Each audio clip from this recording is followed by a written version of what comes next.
And for today, personal tip po, ang aking personal payo for today, problema sa utang ng mag-asawa, ano nga bang dapat gawin? Okay, yan yung personal payo ko for today na gusto kong bigyan ng personal opinion, no?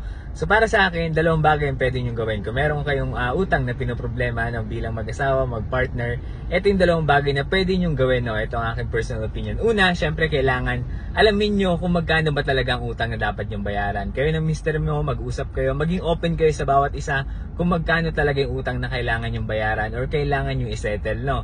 Yan yung pagiging open, no? Magkaroon kayo ng open communication, walang taguan dahil again, may problema nga kayong hinaharap, which is yun yung utang. Pangalawa, syempre, kailangan mag-commit kayo na babayaran nyo yung utang na to. Kumbaga, kailangan magkasundo kayo, walang iwanan, dapat magkasundo, no? And then, kung sakali man, baka pwedeng tanggalin nyo muna yung mga wants dun sa mga expenses nyo. Mag-cut kayo ng expenses, i-prioritize nyo yung pagbabayad ng utang sa pamamagitan ng pagtanggal ng mga hindi naman talaga kailangan. Unahin natin, syempre, yung mga food, and syempre, yung mga bills natin na kinakailangan. Pero yung mga wants, tanggalin nyo na muna. Dahil again, nagbabayad nga po kayo ng utang, no?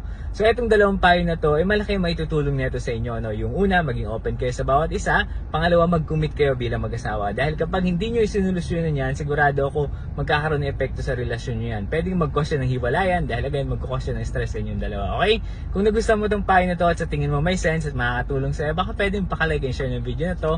Supportahan mo ako sa aking Facebook, TikTok, ganoon na rin sa YouTube. Yun lamang. Thank you.